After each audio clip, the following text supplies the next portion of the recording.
नाज़रीन किराम अस्सलामु अलैकुम वरहमतुल्लाहि वबरकातुह। 2024 का लोकसभा का इलेक्शन हो चुका, रिजल्ट भी आ चुके और रिजल्ट इस तरह का किसी जनता ने दिया कि सब ही खुश हैं।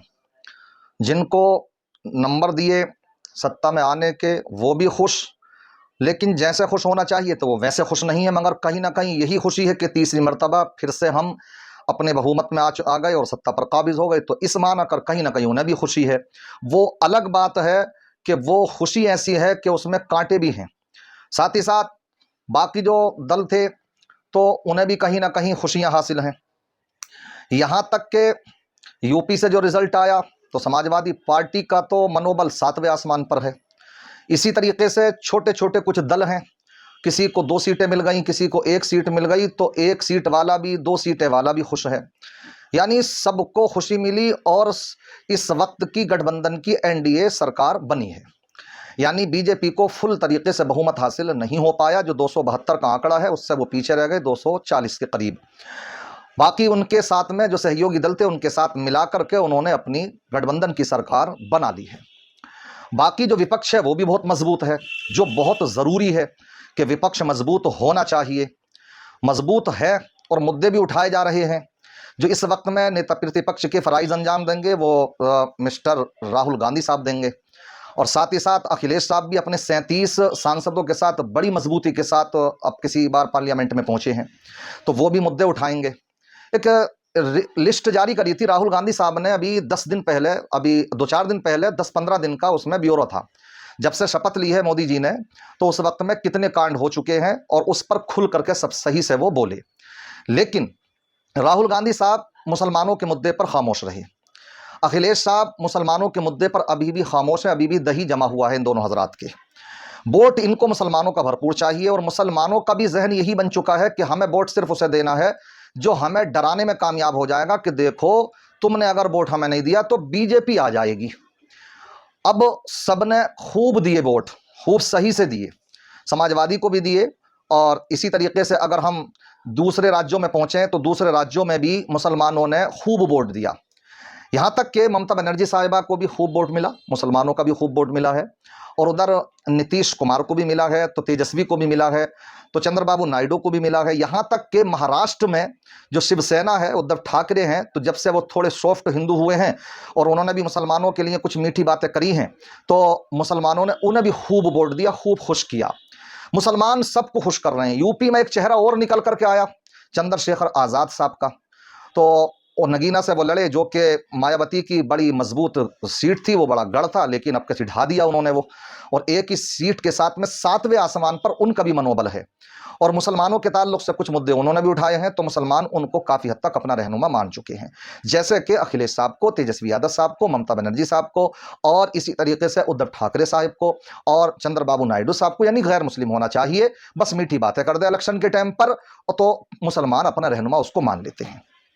उसके बाद में नंबर आता ओवैसी साहब का।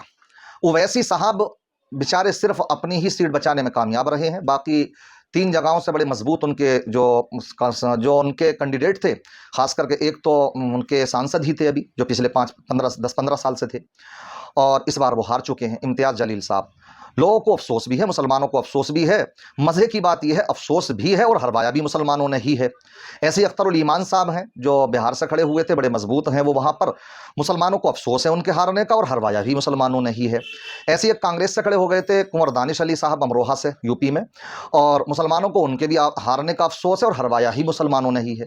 मेरी बात ये समझ में नहीं आती, मुसलमान जब देख लेते हैं ये तो कम से कम पता ही लग जाता है कि किसकी हवा चल रही है और मायावती का क्या वजूद है यूपी में इस वक्त में। ऐसे में मायावती ने जो मुसलमान कैंडिडेट खड़ा कर दिया तो उसको मुसलमानों ने खूब वोट दिया। नतीजा ये निकला कि दानिश अली जो कांग्रेस के टिकट से खड़े हुए थे, गठबंधन के टिकट से, तो वो हार गए। इसी तरीके से इम्तियाज जलील हारे मुसलमान की वजह से और दूसरी जगहों पर। मेरा कहने का मकसद ये है कि सब पर भरोसा करते हैं और जब अपने लोगों को आगे बढ़ाने की बात आती है तो मुसलमान ही उनकी टांगें खींचते रहते। क्यों खींचते हो तुम टांगें? क्या तुम इतना नहीं समझते हो कि दुनिया नहीं चाह रही, कोई पार्टी नहीं चाहती है, कोई भी पार्टी कि तुम्हारी लीडरशिप कायम हो। अरे कोई दूसरी पार्टी तो बहुत बड़ी बात है, खुद हमारे जमीयत उलमा के, समझ रहे हैं, हिंदुस्तान की जमीयत उलमा हिंद जो है, समझ रहे हैं, देवबंदी फिक्र से वो ताल्लुक रखते हैं, महमूद मदनी, उनका इंटरव्यू है, वो कहते हैं हमने इस बात का हलफ उठा रखा है कि हम मुस्लिम लीडरशिप कायम नहीं होने देंगे। समझ रहे हैं, तो वही खड़े कर देते हैं दलाल इस तरह के, समझ रहे हैं, मुसलमानों के उसमें। मैं कहना ये चाहता हूं, आज ये जितने भी तकरीबन 26-27 सांसद पहुंचे हैं, ये किसी ना किसी पार्टी के पल्लू से बंधे हुए हैं। समझ रहे हैं आप, पहुंच तो गए, मुसलमान चेहरे तो हैं, मगर बोलेंगे इतना ही जितनी लकीर काट के दे दी जाएगी कि इससे आगे आपको नहीं जाना है। मुसलमानों ओवैसी जो चीखते हैं वो इसी बात को चीखते हैं।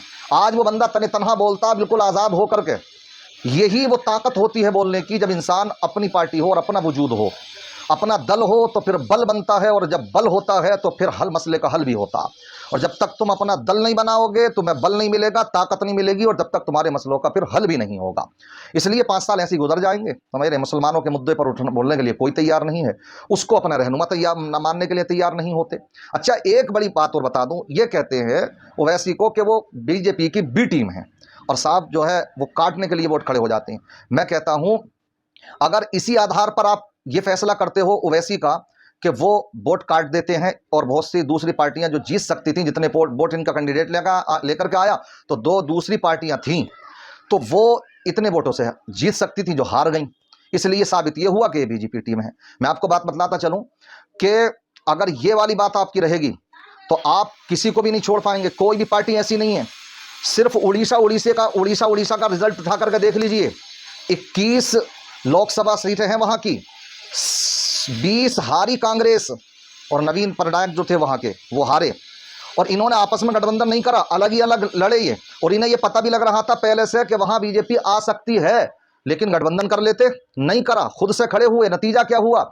नतीजा ये हुआ कि वहां के अच्छे खासे मजबूत लीडर थे, हालांकि वो बीजेपी के उसमें जाके बैठ गए थे गुज़िश्ता 10 सालों में, अब उनकी जाके अकल भी ठिकाने लग गई है, वो भी समझ में आ रही है उनके बात। अब तो अब वहां क्या हुआ, जो कांग्रेस अगर चाहती, उसे दिख रहा था कि यहां पर हम हार सकते हैं, तो उनसे गठबंधन कर सकते थे, लेकिन नहीं करा। तो बीजेपी तकरीबन 16-17 सीटों पर जिन पर उनको जीत नसीब हुई है, तो कांग्रेस के कैंडिडेट सिर्फ इतने ही वोट लेकर के आए वहां पर, जितने से कि बीजेपी का जीता हैगा। अगर ये गठबंधन इनका हो जाता, वहां की जो राज्य की पार्टी थी, नवीन पटनायक नाम है उनका, नवीन साहब, चलो नवीन साहब कह लीजिए, नवीन साहब, तो वहां हराया जा सकता था बीजेपी को, मगर नहीं, कांग्रेस ने नहीं करा गठबंधन। समझ रहे हैं क्यों? इसलिए कि इस बार का नुकसान गवारा है, आगे फिर हमारे लिए लाइन क्लियर होगी, फिर मिलना हमें ही आएगा। इसलिए ये तो जहन से निकाल दीजिए कि नुकसान हो जाता। नुकसान जब तक तुम करोगे नहीं, जब तक तुम्हारी अहमियत नहीं होगी। मैं तो कहता हूं वैसे को खड़ा होना चाहिए, जब नुकसान होगा तभी तो इनकी समझ में आएगी ये बात कि इनकी भी कोई अहमियत है, वरना फिर गठबंधन में शामिल क्यों नहीं करते हो? तुम्हें अगर ये मालूम है कि वो नुकसान पहुंचा जाता, तो फिर उसे गठबंधन में शामिल क्यों नहीं करते हो? और जब गठबंधन में तुम शामिल नहीं करते हो, फिर नुकसान पहुंचा देता वो, तो फिर चीखते क्यों हो कि उन्होंने नुकसान पहुंचा दिया? यूपी के अंदर 16 सीटें ऐसी हैं कि मायावती ने हरवाया, बीजेपी को जितवाया, वरना 16 सीटें और क्या हमें गठबंधन जीत सकता था? कोई नहीं कह रहा उसको बी टीम है वो। कांग्रेस ने खुद ममता बनर्जी से गठबंधन नहीं करा, 3-4 सीटें देने कह रही थी वो, मगर 5-7 पे अटके हुए थे, ये नहीं दी उन्होंने, तो अपने खुद लड़ पड़े, एक जीते, तो नुकसान हो गया ना। अगर इनका गठबंधन हो जाता तो 3-4 इनके भी हत्ते लग जाती सीटें, मगर नहीं, क्योंकि इन्हें अपनी फील्डिंग भी सजानी है, हार जाए चाहे, समझ रहे हैं, मगर एक वोट बैलेंस तो बनेगा, उससे फिर आगे तो लाइन क्लियर होगी। यही वैसी करती हैं वो। इसलिए मैं कहता हूं खड़ा होना चाहिए, नुकसान पहुंचाना चाहिए। जब नुकसान पहुंचेगा जब तो तुम्हारी अहमियत समझ में आएगी उनके भी, जो तुम्हें फिर गठबंधन में शामिल करेंगे। चंद्रशेखर आजाद की तरफ आज तमाम पार्टियों की निगाहें जम गई, सिर्फ एक सीट आई है, समझ रहे, इसलिए अहमियत समझें। नीतीश कुमार साहब के पास में 12 सीटें हैं, मगर एक बसक्की बने पड़े हैं वो मोदी जी के, और चंद्रबाबू नायडू के पास में 16 सीटें हैं सिर्फ, मोदी जी की दूसरी बसक्की वो बने पड़े हैं। जिस दिन ये दोनों बसक्की हट गई तो मोदी जी धड़ाम से गिर जाएंगे।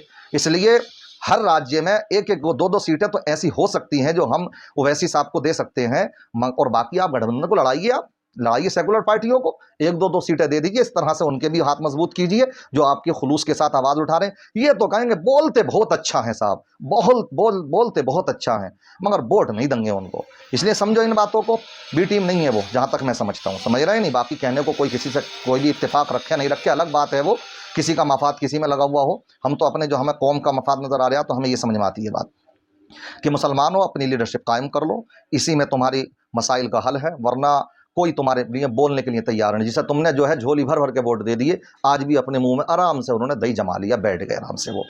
अल्लाह ताला कौम मुस्लिम को समझ अता फरमाए। अस्सलामु अलैकुम व रहमतुल्लाहि व बरकातुहू।